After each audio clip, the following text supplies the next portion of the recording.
Yes, sir. Yes, sir. You have tuned in to another edition of the Sports Shop 27. I'm your host, Jermaine Colter. And to the far right, we got Kevin Johnson, KJ. Yes, sir. That's And right. in the middle, today's special guest, former Clemson linebacker, headhunter, Let's go, man. Let's go. headbuster, Dave Dunham. David What's going Dunham, on, what's Dave? up? What's up? What's up, fellas? What's up, man? It's good to be on this thing, man. What's good with you guys? KJ, you look sharp today, bro. I got to give it to you, man. What you Represent. doing? My man, my guy, Yes, man. sir. Thank Yes, you. sir. For the people that don't know you, David, let them know where you're from and a little bit about your background. Yeah, so I'm from Lake City, Florida. So Lake City is like small little football hub in the middle of Florida. Like we're like so my school is like the winningest football program in the state of Florida. Like every year there was a number one player coming out of our school. Like so I play with guys like Kendall Pope, Jerome Carter, like Trey Orr. So like coming out of our high school, like you had no choice but to go play ball somewhere. And it just so happens that like it just like the fruits of labor happen and you just keep working. But our high school was like a little hub, and it was dope too because I got to play with like a guy Tavon Montz actually went to my high school for a couple of years, went to another school for his senior year, and then ended up at Clemson. And then I played against Fudge and Samp in high school, and so. Like our like it just was it all works out, man. Like it's a beautiful little spot, man. But like Lake City it used to be one of like the meccas of football back in the day. Okay, cool. That's what's up.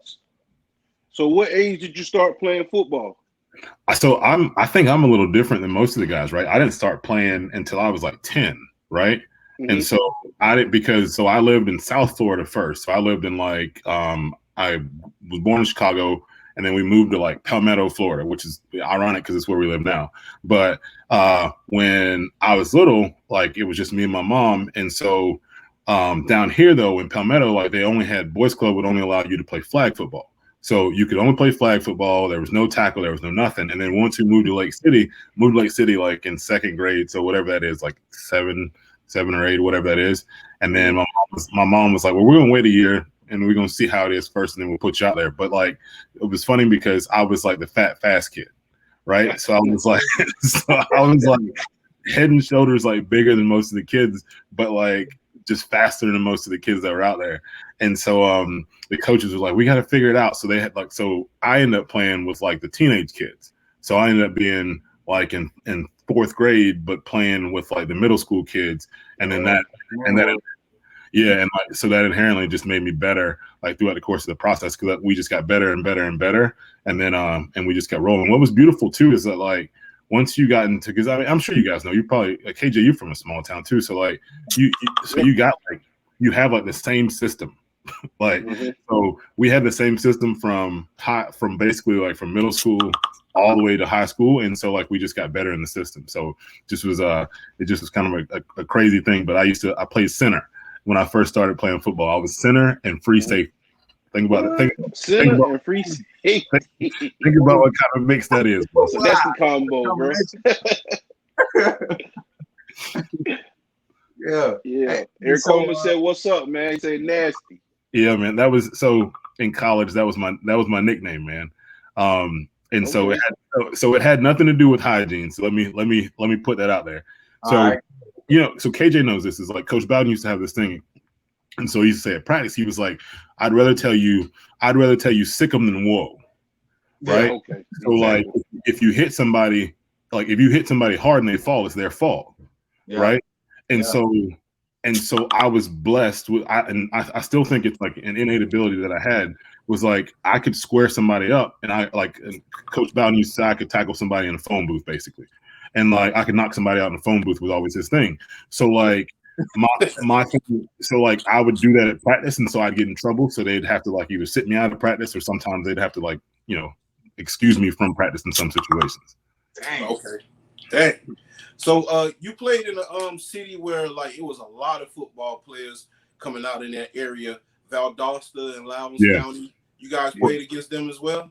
We did. So like our rivals in high school was weird. So the way it worked was Lake City, our high school, like I said, we had like, I think I graduated with like 1,700 kids. So because of that, it made us like a 7. It made us a 6A high school, which is the largest classification. So we're in a small town, but we're in the largest classification. So our natural rival was like Live Oak, and so Live Oak had like Kelly Jennings, Kyler Hall, like they had. Kelly Jennings ended up going like D1. He ended up going first round. But then our playing rivals was like Lincoln High School, like Tallahassee Lincoln, which had like Grafonzo Thorpe, Gavin Dickey, like all these other great players. And then we played Valdosta, which was like we used to play in this thing called the Border Wars Classic, and so it was like Florida against Georgia, and we played Valdosta every year. Okay, cool. Man, so did you go ahead, KJ? Yeah, so hey man, when did you start playing linebacker though? Was it in middle school or high school? I didn't play linebacker until I got to Clemson. Like, wow, whoa. So dang. Yeah, dude, I didn't. So I played when I was in high school, and even like when I was ranked, even coming out of high school, I was ranked as like an athlete because nobody knew where to play me, because I was playing receiver and strong safety, and then like we had it as to where I was more like a nickel guy, so I would either cover down the tight end, or I would cover the slot, or I could even go out and play corner sometimes, just depending on who we're playing. So I don't even know if you remember KJ, but like hell, when I got to Clemson, they had me pegged to be the starting free safety, and so and that was kind of how I started. I didn't start playing linebacker until my sophomore year in Clemson. Well, it was like the end of my the middle point of my freshman year. Coach Herring was like, "You're a natural nickel guy, and because you're a natural nickel guy, like I can use you." Right. And so like Coach Herring is still my favorite coach of all time, but and he's a real one. So like it's tough for everybody to get him, but he was a real one. And so when I got to Clemson though, like you figure in 5 years I had 5 defense coordinators.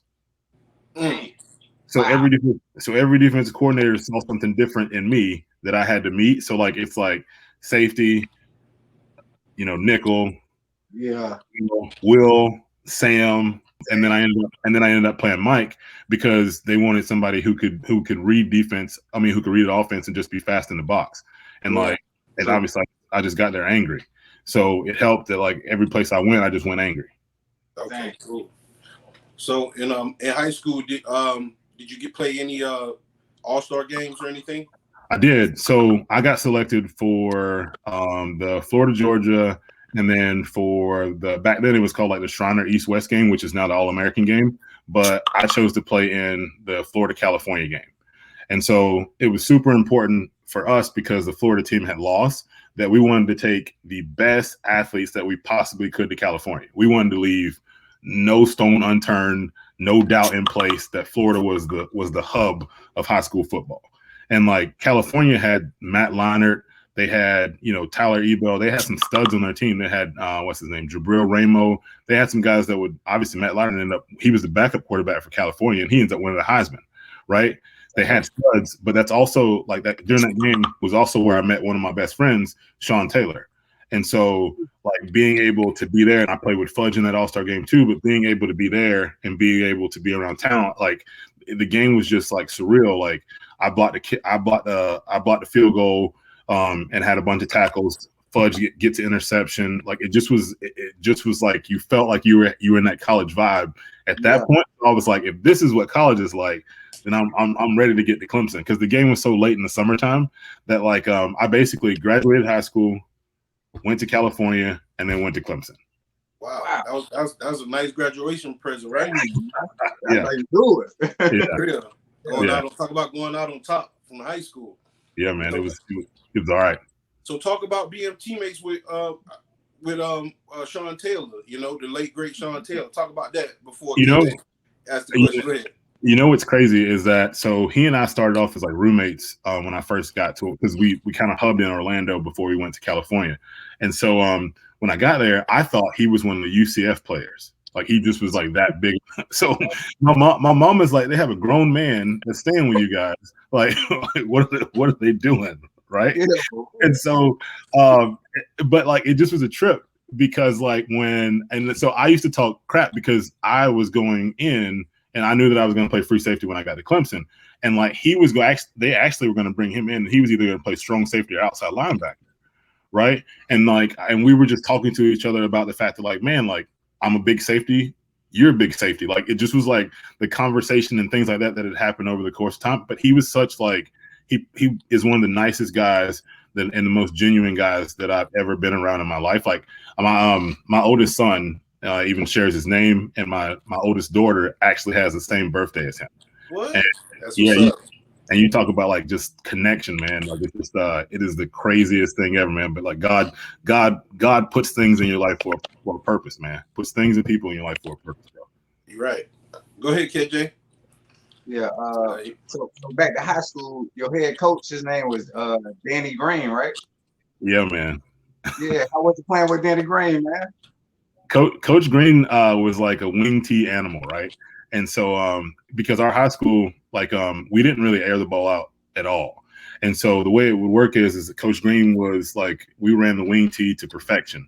And here I am, like a weird guy, and I'm like, hey, can I play wide receiver? I was like, can we open the offense up? So can I play wide receiver? He's like, yeah. He's like, I'll throw you fade routes and I'll throw you some verticals. And then that's what we did. Is that we played the wing T and we did great, but then I ended up having like 10 touchdowns my senior year because like I would get fade routes and verticals, and like it's hard, obviously, you know how it is. Like you can tell the D1 guys on the field, so it's tough to put a non D1 guy on a D1 guy, and so it just created difficult matchups. Plus, like once you get down near the goal line, you knew the fade was coming. That's right, man. Okay, cool, man. So, what position was your favorite? Honestly, my favorite position is Mike linebacker, like without a doubt, because when I was getting recruited, they were most schools recruited me to play free safety, and then a couple were like, hey, we're like I had actually committed to Notre Dame like my sophomore year, and they changed coaches, and they were like, hey, like you're the number one guy on our board. Like you can come in, you'll play. We're gonna transition you into a linebacker because you have that build. And I'm like, all right, sweet. Like I'll try. I'll try. You see KB's comment. I was like, I'll try it out, and we'll go from there. But like, but then when I was talking to Florida, they were like, oh, you can play offense, and I'm like, what? No, I know how I hit people. I don't ever want to be hit that way, and so. So I don't ever want to be hit the way that I hit people. And so I really think middle linebacker ended up being my jam because I like the fact of just being able to kind of control the defense and then being able to see things. It just to me, being in between the tackles, it's just such a clean read. And it just like, it's kind of like things stop, right? And I remember there's nothing more beautiful than seeing that hole open. And then it's like one-on-one with you in the fullback or one-on-one with you in the back. And it's like somebody's got to fall forward, right? And so, yeah. And so like if I'm in that phone booth with you, you know what was happening. You gonna come out on top, right? You know what's happening. Oh man. Hey, man, I know Miami was one of your options too. Did you take a visit? I did, man. So in high school, I played with a guy named Jerome Carter who ended up going to Florida State. And so most schools wanted, because in high school, that's kind of like he played free safety, and then I played that strong safety position, but most schools wanted us to flip. So they wanted him to play strong and me to play free. And so Miami had this idea that they would bring us in and they would do that. And then Sean would play outside linebacker. And then, so once we get on the visit, like I'll be honest, man, like I didn't care for my visit. Like it just wasn't it wasn't me, man. And like, and I think it's because they tried to show too much of like what the partying was like and what the things were going to be like that were non-football related, and that wasn't really my cup of tea then, right? Yeah. Like you got to remember that. Yeah, man. Well, you got to remember too. Like I'm from a small town, like, and so you take a kid from a small town, and then now you're talking about, like now you're talking about let's go to South Beach, let's go to Club X, Y, and Z, and my host was like Jared Payton, so like it was wide open. So, that's what's up. Yeah. So at the end of the day, I was just like, it was solid, man. like there's no place he couldn't get you into, and so, but it just was like it wasn't me, man. Like And that's the beautiful thing about playing football and about being in that position, as to where like really having the opportunity to pick and choose where you wanted to go and how you wanted to see things. But for all the good things about Miami, it just wasn't good for David Dunham. There you go. I understand. It wouldn't be good for you either. So that narrowed it down to Clemson, and talk about your visit there and why you chose them.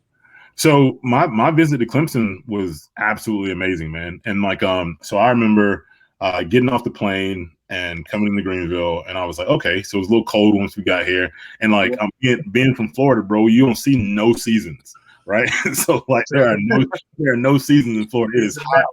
Yeah, it is hot and hotter, right? And so get off there, and there's like it's a little cool, and I remember we getting to campus, and we get to campus, and like we pull up to the stadium, and our names are there, and the cheerleaders are there, like on the outside of the like before you get to the hill, and then you're getting ready to run down the hill, and like they knew that my nickname was Superman, so there was a guy, and like it's just like so like you have all these pieces that are there, and you're just like, man, like this is crazy, like it just was great, like and the coolest thing I think about my visit to Clemson, to be honest with you, is that everybody who you talk to knew, like they knew something about you. Does that make sense? Mm-hmm. So it's like it's very seldom on any campus that I'd ever went to, like even like being 30 miles from UF and going to UF games since like my freshman year in high school, and like they still didn't have as much stuff as Clemson did on me. And like, but I think back to the times like Coach Stock used to come to basketball practice, he would come to baseball practice. Yep. Like, you know what I'm saying? So Clemson had like all this. So being there and like going and experiencing that was the key for me. And then by Sunday, I was like, this is home, man. Like, I remember, so like I had Blood as my host. I had Kevin Youngblood as my host, and because Blood's from Jacksonville. Yeah. And so Blood was my host, and we hung out, and like I tried to ask the hard questions like I would any place else, but like I was like, no, this is it. And so he's like, man, go ahead and do it then, man. He's like, they told me we need you, bro. Let's do it.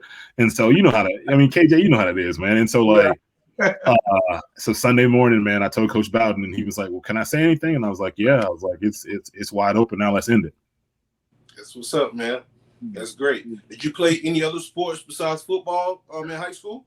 I did. So I played baseball and basketball. I actually was the first person in my school's history. I was like all state in all three sports in one season. Dang. What's up, man? That's what's up, man. You playing that point? No, so I was more so like the Dennis Rodman of the situation, right? Okay. So what they do, I'm playing up, man.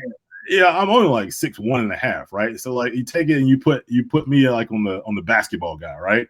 So like you put me on the guy who's gonna get the buckets, and then like I just like touch him and just play defense against him. But I would give you like 12 rebounds a game. I might only give you like 6 points, but I'm gonna give you them rebounds though. And so this was overall hustle guy, man. I used to love basketball because it just gave me the ability to have some conditioning.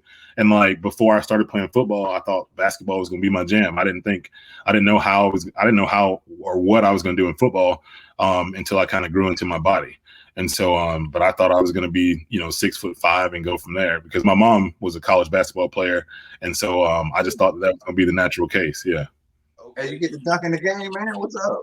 I had a couple, man. Like my coaches they always talk about this time where we were playing in a game at home, and I had gotten a rebound, and then I had ran the floor. So I went to go up and dunk, and a guy so I complete the dunk, and a guy goes under me, and like I hit my head on the backboard, and I fell down, and they were like, "That's the yeah." So I fought them to not take me out of the ball game, but they were like, no, you got to come out, bro. Like that's not normal. You got to come out. Yeah. Dang. So what position did you play in baseball? Center field and shortstop. Oh, you had a gun. That's what's up. Yeah, throw it across there, baby. Shoot. Yeah. Did any colleges offer you a scholarship in baseball? Yeah, man. So like the whole Clemson thing, I thought that was going to be an option, and we were going to go through the whole part of the process. But Coach Herring was like, only, So let me preface this before I say this, right?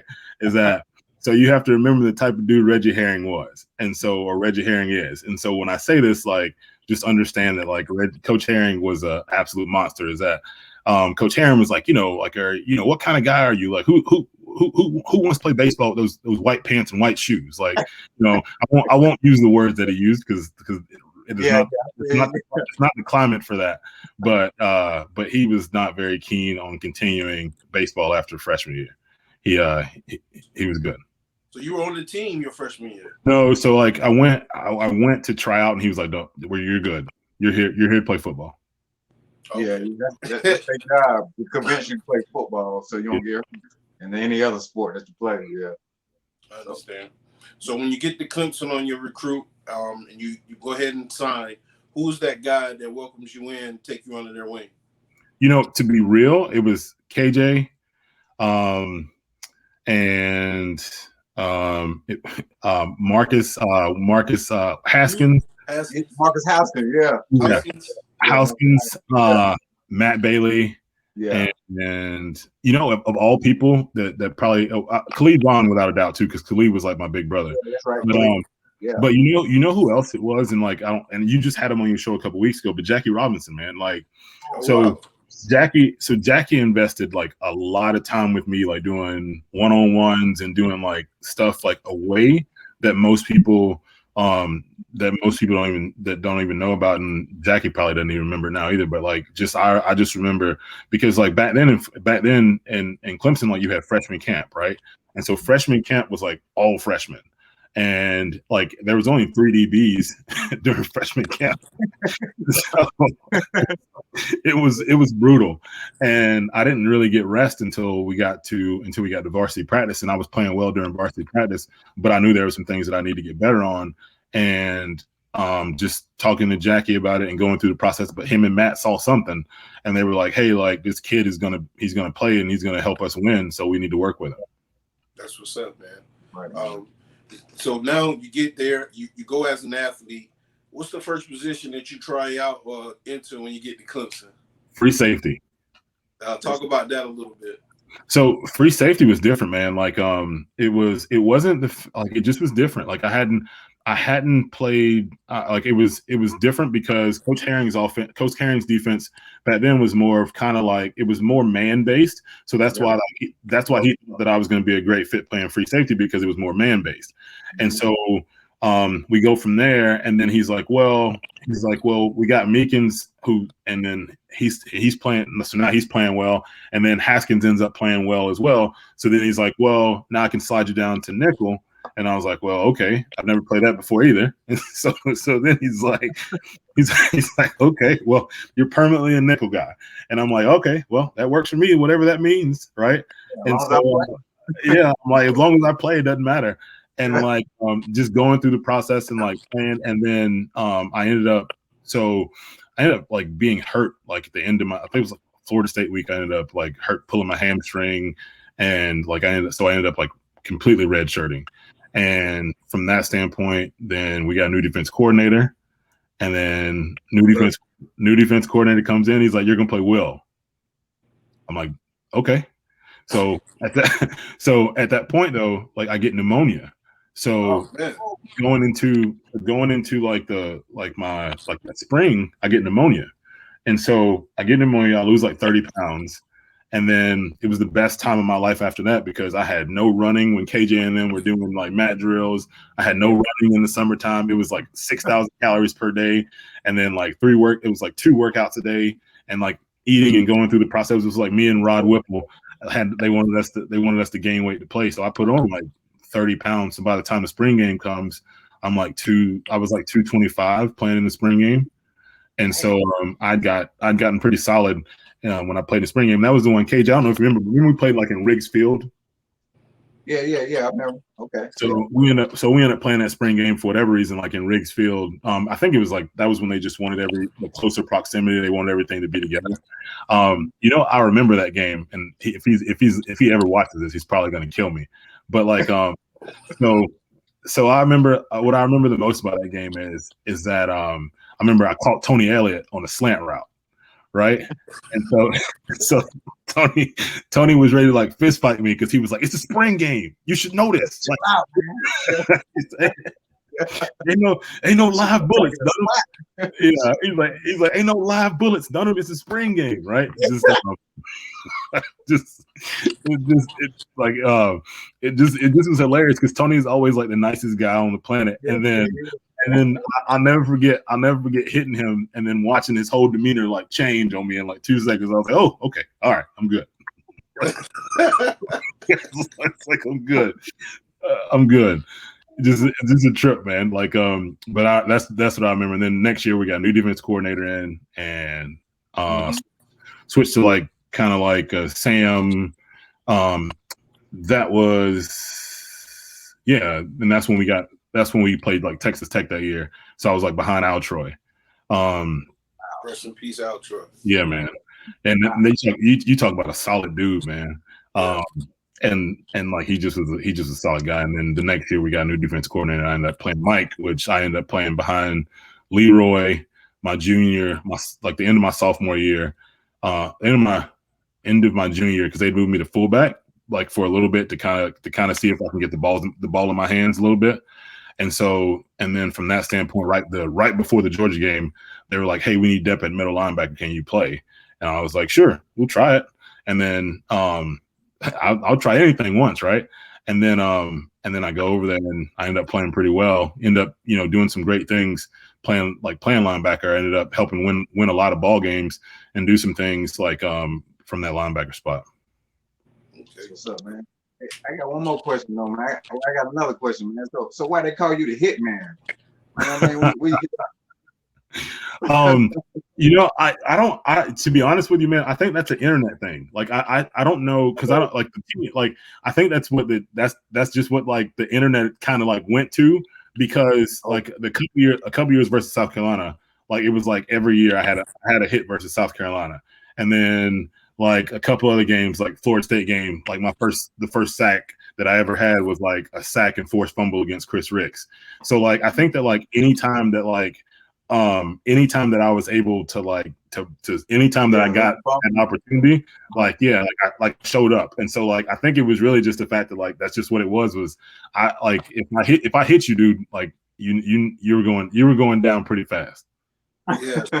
Speaking of that, I got a clip right now. T. Billy say, "Ask Matt Ryan." Oh, that's what we gonna do. Let's ask Matt Ryan. Steve, he knew it was going to happen, so I admire his courage. But right here, buddy, that's a tattoo. Wow, that's David Dunham, fifth-year senior out of Lake. Wow.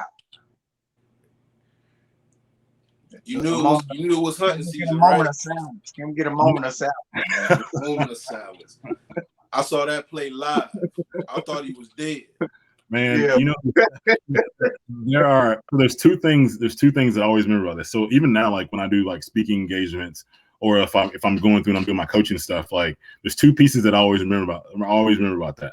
Number one is I thought he was dead too. When I hit him, like all I saw was like he was like spitting up blood and like killed over, and I was like, all right, he's out, right? So that's the one part. But the other part that I remember is I got a minus on that play.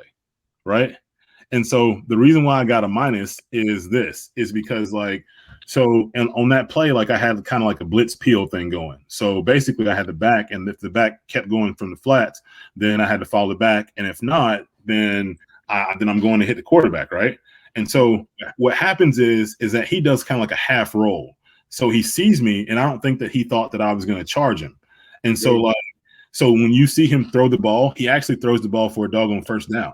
So I end up getting it is probably one of the all-time greatest hits of all time, but I remember more because I got graded a minus on the play than I remember about the hit. Yeah. Coach Blackwell used to call it like a hero zero play, right? You're either gonna be a hero or a zero. So I kind of hit both of them. I was kind of a hero and a zero on the play. At the same time. Wow, man. So talk about some of the running backs that you faced in the ACC at the time. That was pretty good. A lot of fast backs, notable backs went to the NFL. Talk about some of those guys as well. Yeah, man. Like T.A. McClendon, like he was solid. You had Greg Jones. You had who is it? Leon Washington. You had I'm trying to think of the guys at NC outside of T.M. McClendon. The other guy, NC State had a couple other backs that were solid too. You had Nick Perry. I think people like Nick Perry is one of those guys that like back when Maryland was good that people sleep on. Like Nick Perry had like sprinter speed. And I think that like people sleep on Nick Perry. Like, man, I think he's still running, dude. After he probably ran like a 100-yard touchdown on us. I think he's still running to this day. Who else did we play that was good? We had the Quadrantine Hill, who was a fullback, but like you also had like Frank Gore. You had all those guys at Miami that we played against. Like we played against some stout backs. Like if you really look back into what we were doing. We were fortunate enough to play like in a solid era as to where like it really was where it was like, you know, it was I formation. So you line them up and it's like, you know, 2-3 yards in a cloud of dust. So like as a linebacker, that was the era to be in. You know what I'm saying? Mm-hmm. Exactly. So you played in how many bowl games at Clemson at the time? I think we ended up playing in 3. So freshman year we went to Idaho. Sophomore year, I think we went to the Tangerine Bowl. The next year, I think we went to another bowl, and then the next year we went to the Peach Bowl. My junior year, we didn't go to a bowl because that was the South Carolina Brawl year. And then my senior year, we went back to Orlando and we played. We beat Colorado. So I played in 4. Okay, cool. So how many of them did you win? Not the Texas Tech one. But so we I'm trying to think, who do we play so we lost Texas Tech, we beat La Tech, we beat Colorado, and then we beat Tennessee. There you go. So the only one we lost was to was to Texas Tech, and that was like Cliff Kingsbury, Wes Welker. Like I mean, they were out there running us around the field, man. I still have nightmares about that game. What was so different? What was so difficult about guarding that offense? We just, so we were kind of like we weren't really built for it, right? If you think about like how our defense was, like we were even defensively and offensively, like we were really a finesse team across the board. And like, and when we went to play them, like they came out and they had this dude defensive end, Aaron Hunt, who I think he probably sacked Charlie like 20 times, or at least it felt that way. And then so we had no answer for him coming off the end. And then in terms of like defensively, like they were running that air raid offense, which is something that we hadn't seen at all, right? Except for like for the couple times at practice. But to be honest with you, I don't know if KJ remembers this, but like we just weren't focused during the week, right? We were so happy to be in Orlando because we hadn't had a great season. So we were so happy to be at a bowl game. We were so happy to be in an environment away from Clemson and, you know, doing our thing. And, you know, everybody was like, I mean, we had a couple like major guys like miss curfew and like go through the process. And so like, we just weren't really worried about like doing what was right in the situation. And it showed in the performance in the bowl game. That's why if you look at the rest of the bowl games that we played in, like everybody's hyper-focused. Right, Coach Bowden changed how we went to bowl games. He changed how we prepared for bowl games. Everything got changed directly after that because I think we definitely learned our lesson. Cool. Yeah. So after Clemson, did you try for any NFL teams or? I got some opportunities to do some things. Like I think if you name the league I played in, it is about the way it feels. I think that like it's the same thing that most athletes go through. I believe.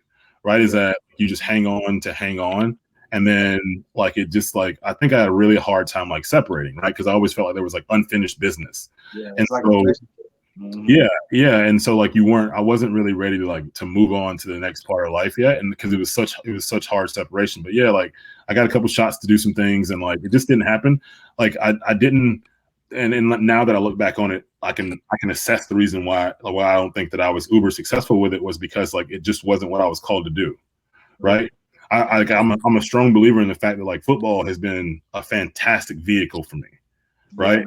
Like football has been the most amazing vehicle for everything that I want to do in life because it's given me so many opportunities to be around so many great people and like experience so many beautiful things. But like it wasn't, but like the opportunities that I was afforded, I don't believe that like that's what was built for me. And so I think that like it led to all the positions that I'm in now and the things that I've been able to accomplish since then. right? Bumps and bruises alike, it's all the same to me, is that it's been able to afford me the positions to be able to do the things that I'm able to do now. So I can speak freely about like, you know, about those things and about the fact that like life is greater than football. Right. And so I think that like back then I didn't have that kind of perspective, but obviously like, you know, 20 years is a big difference between now and then. Yeah, man. Real. Just stuff. So what music you used to listen to get you geared up before you got a hitman phase? So, you know, the funny thing is, right, is that so when we would ride into games, is that so I don't, and it's so weird, like when I think about it now, but like we had you got rituals, right? And so typically speaking, when we would get to the hotel and then, you know, you're going to get your space, but on the way from the hotel to the game, Ty Hill and I would always sit together, right? So think about how weird this is, right? Is that like you got this whole bus and Ty and I would always sit together. And so we would sit together and like, yeah. And so when we would sit together, like I would start off and like so the way it would work is that I knew how long it took to get from the stadium to the lock. I mean, from the hotel to the stadium. So like my music choices would always start off like I would always listen to something soft in the beginning, so it'd be something to kind of like R&B to get me going. By the time that I got to the stadium, it was like Little John, Pastor Troy, like it was, you know, it was on at that point, right? So and it was the same music each game because it's like I knew how the playlist worked each game. So I'm just a creature of habit, right? So at that point, like it was one switch at that point. So name your top 5 favorite linebackers or NFL players. Right now or in general? In general. Whew. All right. And then you can do right now too. Let's do 2 lists. Man, all right. My top 5. I don't know if I have a top 5 right now. So I guess I'm my top 5 in general. Number 5 is Bobby Wagner. I think that like he's one of the best in the game right now, but I think people sleep on him because like he plays in Seattle and like Seattle is like such a bland place to be. But Bobby Wagner, without a doubt, is an absolute stud, man.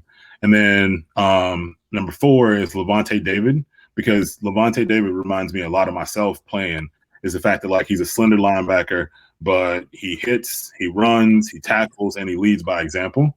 And then number 3, my number 3 guy would be number 3 guy. I'm gonna go with Devin White. This is unpopular. This is unpopular here, but I'm gonna go with Devin White because I think Devin White's the new age linebacker. Devin White runs a 4.3. He will smack you in the face and then he'll laugh about it. So I like Devin White. Number 2, Patrick Willis, without a doubt, because Patrick Willis was the first 4.3 guy playing Mike, being over 240, and like he would get after. I think that like the thing I probably admire the most about Patrick Willis was that like he knew when his time was up. And then instead of like listening to what was popular, he did what was best for him. And I think that like people don't get enough credit for doing that. And then number 1 of all time is obviously like Ray Lewis, because I think that like the intensity and the passion and the knowledge for the game is unparalleled. And like I remember we were playing Colorado in that game in Orlando, and he was on our sideline. And like I was like, he's the size of an offensive lineman. Like, so and that was like after he had surgery, so obviously he was a little heavy. But like he probably still only like he probably was 260 then. But the fact that like he was that big, and if you think about like how fast he plays, which means how prepared that he was for ball games. So if you put all those pieces into like consideration, the fact that like the way he prepared, the way he moved, so he may not have been that fast by that time in his career, but like he always looked like he was that fast because he was always the most prepared individual on the field. So he's my top dog. Okay, so no Darius Leonard, no Lawrence Taylor.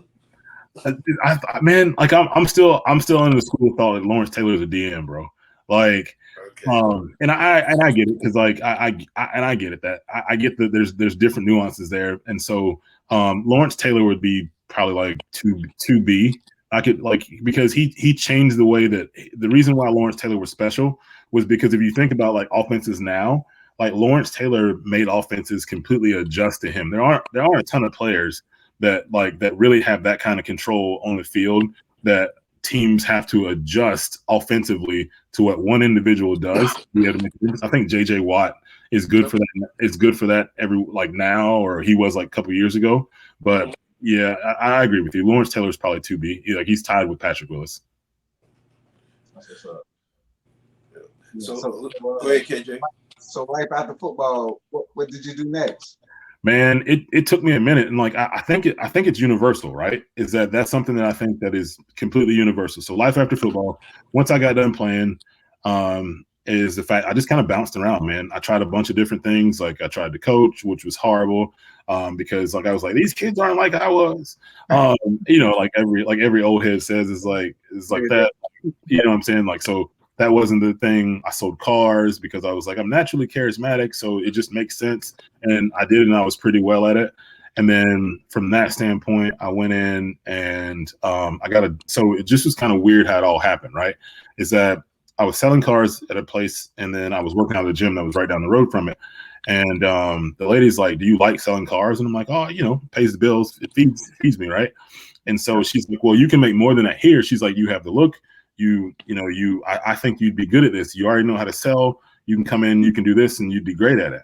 And I was like, okay, I'll try it. And all right. So I loved it.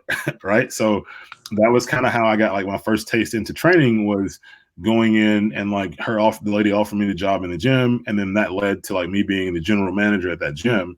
And then going from there, that gym ended up closing, and then taking about a year off trying to find myself. And I ended up getting a job as a general manager as a gym in South Florida. And then going from there, like I decided that, hey, I want to open up my own place. And that led to us opening up, 3 different gyms, and, being like having success under that realm and doing those pieces. So like it all came from, I'm blessed because I think it's all come from that car dealership for me to be able to find my purpose, which leads to what I do now.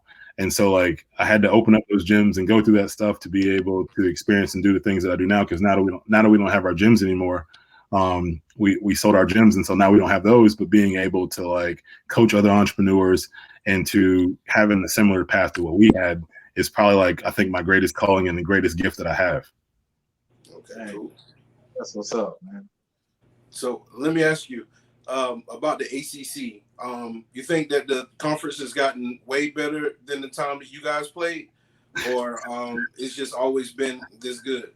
Jermaine is pulling a conversation from Saturday is what he's doing. Okay.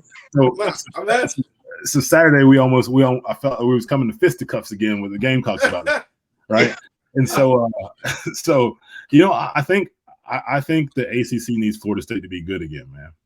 Like I think that in order for the ACC to be viable again, Florida State needs to be better than a 3-win squad. I think Miami needs to be good, and I think that Virginia Tech and some of these other schools, the way they were intended to come in and and be pretty good middle of the road teams, like they have to get better. Do I think the ACC is as bad as what other schools make it out to be? As to what SEC schools make it out to be, because they still have Kentucky and Missouri on their squad, right? So no team is no conference is that great top to bottom. I just think that for us, people are so accustomed to a couple of schools in our conference being great, and we're just not seeing that kind of production right now. So it's really tough to tell if Clemson is that good or if those other schools are really just that bad. Okay, what's up, man? That's one way to look at it. As far as the recruiting, I can tell like the size of the players have always remained big or bigger. Wouldn't you say the same? Yeah. The thing that's been cool, right, is that when I think now, like I remember, so I think 2 years ago, I took my wife and I went and we got a tour of the facilities, and so I went to go see Coach Batson, and we're just hanging out and we're going through the process, and he's like, I got somebody I want you to meet. So we're in there, and he's like, you got to meet him. He's like, Chris, come here. So it's like Christian Wilkins. So I go to handshake Christian Wilkins, and he like wraps his whole hand around my hand, and I'm like, geez, like I think I'm a big guy, right? and so like he like wraps his whole hand around my hand. I'm like, all right. So Yeah, I'm like, what is this? Right? Where is this animal coming from? Right? He's just a big guy. But yeah, I think that the size of players are inherently getting bigger. But more importantly, even though they're that big, is the fact they're still nimble and fast. Right? Whereas that is, so to me, that's the natural equalizer, because that used to just be with like guys in the SEC. So that used to just be with like a Marcus Spears type guy that would have that kind of size. Because remember, the old thing used to be SEC has better line play. And so like that's the difference. If you think about like when we really started to turn the tables was when our defensive line got better. Right. And so like, but we have guys that are in that same mold now. If you think about Dexter, and Dexter's a different animal, but you think about like Christian Wilkins and Brian Brzee and these guys that are there now, like we have guys that could play anywhere on the planet. Right. Yeah. So what you think about Clemson now, man? That it's different now. You know, when we was there, it didn't have as much. They got new facilities, man. You know, they got a slide. You can go down the slide to go to practice, man. They get all different kind of things, man. Wow, man. I would love to have a chance to experience that. But how you feel about it? I'm proud, man. Like I think that's the only way that I can probably describe it, is the fact that like I'm just proud. And I think that as a Clemson alumnus, like so my neighborhood's weird because we live down here we live in, you know, Southwest Florida, but I have a guy who was at Clemson the same time I was at Clemson, who's like my neighbor. And then I have a guy who played at South Carolina who lives like down the road from me. And so like, but we're super proud, like Clemson people. Right. And then the guy across the street from me went to Notre Dame. So like, we all watch football together, but like, it's just like, it just makes you so proud to be a Clemson man, because because of all the effort and all the things that they're putting in. And I'm not even talking about facilities. I'm just talking about like the investments that Clemson is making into making the kids who come there better men and better, like, and they're better once they leave. Like that's what's the most rewarding thing to me, is that like, I know that anybody who signs up at Clemson, unless they do something wrong, is going to leave there a better person. And like, I don't know of many alumni who can say that about their school. That's true, man. That's good. I mean, and to be honest with you, like you can tell a difference between Clemson guys. Like Clemson, when you can tell a difference when Clemson guys get together in comparison to other places. That's all I'm saying. Yeah. So you had to do it all over again. You wouldn't change nothing, huh, David? No, man. You know that's one of the funny things that I've talked about before, is that like I think about like how wild my recruitment was, and that's just because like I was like young and, you know, 17 years old, and you got like all these offers and you're going through the process. But like I think that like it ultimately led to the right decision. And like I'll never forget like like Coach Bowden coming and sitting down with us and like having a conversation about like the things that he stood for and the things that he believed in. And I have to give it to him, because from any point, I mean, I talked to Coach Bowden like a week ago, right? And so like it all stands true in the type of person that he is. Like he recruited me 20 years ago, and we still had a conversation like last week in regards to that, right? Because we were talking about his birthday, and he was still cracking jokes and being corny but funny, right? And so just being himself, man. And like those are the things that I think that like I wouldn't have gotten anyplace else. Because if I look at most of the schools that I got recruited by, granted they're all these big time programs, but man, they've had 5, 6, 7 coaching changes since then. Yeah. Right. Yeah. And so like, would you really like, do you think that people are still talking to Tyrone Willingham that would have played, like, you know what I'm saying? Like ain't nobody talking to Tyrone Willingham, you know? So like when you think about it, man, I think about the fact that like that what Clemson is, and like what it stands for is the fact that like it never let me down, right? And even to this day, like it just doesn't, man. Like it's just been it's the best brotherhood. I'm an only child, and it's the best brotherhood I've ever been a part of. That's what's up. So what's your advice for the student athlete coming up, senior year, about to start college football? What's your advice for that guy, that 5-star, or any guy? Doesn't matter if he's going to HBCU or Division 1 or 2. Yeah, I mean, to be honest, the biggest advice that I would tell a kid now is like, don't let the NIL stuff, like, don't let that get in your face, right? Because if you're good, you're going to be able to sign any kind of endorsement deal that you want. Because I think that like kids they're going to start to focus on that a little bit. Yep. So in my opinion, find a place that's going to be able to you're going to be able to foster good relationships, and that's going to make you a better person. If you're a great talent, you're going to be able to get deals, you're going to be able to get all those other pieces, but like it's way more important for you to get your education and then have some financial literacy as you're going throughout the process. Is that like those are the pieces that I think that are better big picture wise, is that like as you're going through this process, like look for a place that's going to make you a better human being, because at some point, whether it's like me and it's 2 years or 4 years after, or whether it's like somebody else and it's 10 years after, football still stops. That's right. Yeah. And so like find a place that's going to make you a better human being. Don't try to find a place that you're going to be able to try to cash in on. Exactly. That's good, man. So any platforms that you want to share that you're on, or any businesses that you're running right now? No. Any social media handlers you want to share with the fans?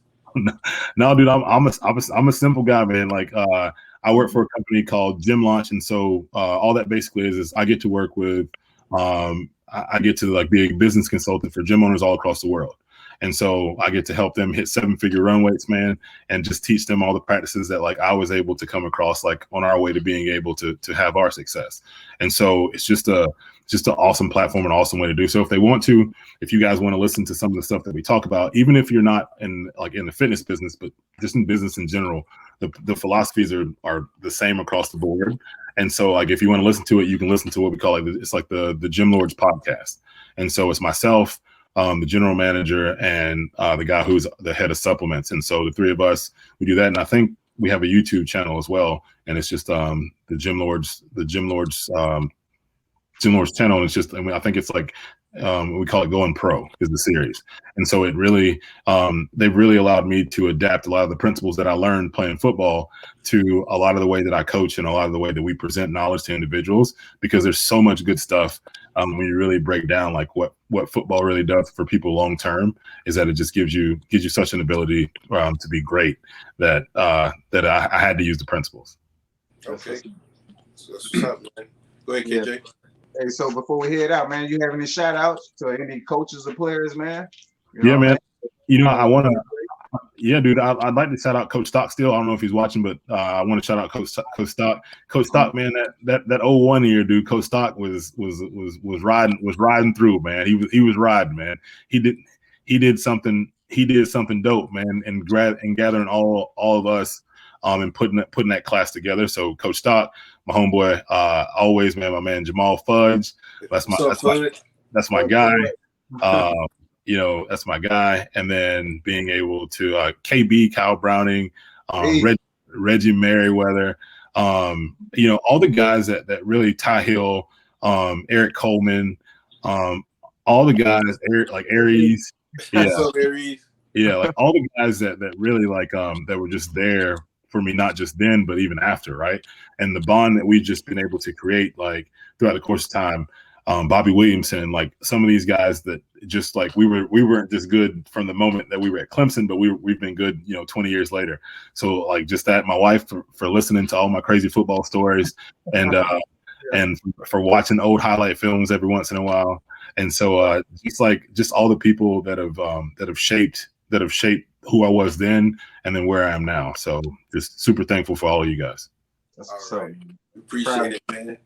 Any funny stories you want to tell us from Clemson before we head out? I'm trying to. That's what I was trying to think. If there's any kind of anecdote that I wanted to kind of. That's the wifey right there. I know, right? Because we're that old, right? Is that none of these videos are in HD. Oh, man. Is that real? I don't know. Like I'm trying to think of anything funny outside, because I know that some people have already told, like, I think Fudge told a story about like when we were doing like spring ball. And like, so the upper class had decided that we weren't going outside. And so the upper class had just automatically decided that we're going on strike. Right. And so they're like, hey, don't go outside. Right. So it's like Khalid and Keith Kelly and like all these guys are like, don't go outside. So at that point, you're young. You're like, all right, I'm listening to what they're saying. It is what it is. And so we stayed inside. Coach, they sent Coach Greenlee in. He was like the sacrificial lamb, right?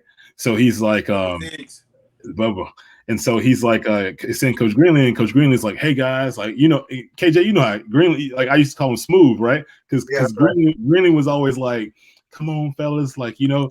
So he's always trying to be like debonair in the situation and get you going. And so Khalil, like, man, you tell them you tell them we're not going anywhere, right?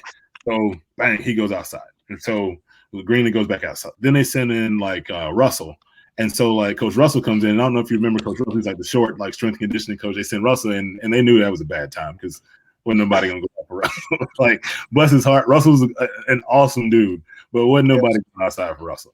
So then we thought we'd won at that point, right? So, like, everybody, the upperclassmen start playing pool, like, you know, and we've taken off our cleats, like, everybody just kind of trying to wait it out. And then next thing you know, like, I don't think I've ever seen Coach Bowden like that angry and like in that time. So he comes in, he's like, what are you doing? What are you doing? Like, so he's like ripping, like, and you gotta remember, like, he's like the smallest, he's like a little leprechaun compared to everybody else in the locker room. So he's like the smallest guy in the locker room. He's like ripping through the locker room trying to get everybody to go out. And so we're all like, what do you like? So everybody's trying to like rush and get their stuff on and go out. And then they sit, and then we go out there, and it was legitimately the worst idea on the planet to have these mat drills outside. I think it was so miserable because it was like, so it's like South Carolina, like it gets like that. Y'all get like that weird, like that. Yeah, y'all get that. Well, no, it's cold, bro. It was like it was snowing outside. So it was snowing. So it was like slush. So like you got slush, and then like in mat drills, like you got to like barrel roll and monkey roll and do all these things. It was the worst. That was my worst Clemson experience. Was that. But the fact that as a collective though, the fact that as a collective we try to dethrone them. Now, the thing about that is that as horrible as that was, it's what led to us going 5-0 on that last stretch to be able to play Tennessee in the Peach Bowl, because we always reverted back to that time as to when the going got rough, is that we always had conversations and we always talked about going back to that time when things got really rough and we were going through that, which reminds me too, and I forgot to mention it, but shout out to my guy, Leroy Hill, and to Lionel, because Lionel Richardson, because both of those guys, we had this group of people that we used to call ourselves the rejects, because like we all had multiple positions, so we used to call ourselves the rejects. We were like, we're gonna change the game somehow. We don't know how, but we're gonna change the game. And we all ended up changing games. So, but yeah. So that's my story. All right, man. Well, we appreciate you coming on the show, man. You know, it was a great podcast. You know, you already gave your shout outs and everything, man. You know, we thank you for coming by and telling us a lot of stories, a lot of good times, man. I had fun at the event with you. You know what I'm saying? And I apologize if I shook your hand. I heard who you was. I was nervous walking in the room. I didn't know who to go to first. So, you know, I had to find my place. KJ, I was like, he was like, hey, he's like, I'm Jermaine. I was like, what's up? I'm Dave, man. And he just looked at me. He was like, kind of sized me up and then kept going. I was like, oh, okay. Come on. I love it. All right. Come on, man. You can't do the hitman like that. I ain't do that like that. I was just trying to figure out who it was. Hey, you probably turn around and hit you, boy. I was like, okay. I was like, maybe I don't look the part. I don't know what was going on. You know? No. Oh man, I'm glad we got it straightened out though. Yeah, man. It's all love now. It's all love. We hung out the whole event, man. But, hey, we appreciate you coming on the show, man. We love to have you back on, bro. You know what I'm saying? Good times. Yeah, man. I appreciate you guys, man. Thank you guys. No problem, man. Proud of you too. Hey, you guys have just tuned into another edition of the Sports Shop 27. I'm your host, Jermaine Colter, and to my far right, co-host, Kevin Johnson, KJ. And today we'd like to thank special guests, former Clemson linebacker, running back, safety, whatever you want to call him. Hitman. David, the Hitman Dunham. All right. Until next time, you guys be safe out there. Wear your mask. And guess what? It's not how you start, it's how you what? That's right. It's not how you start, it's how you finish. So keep going. All right. Stay tuned to the next episode. Subscribe on YouTube, Spotify, and Deezer. Thank you. Peace.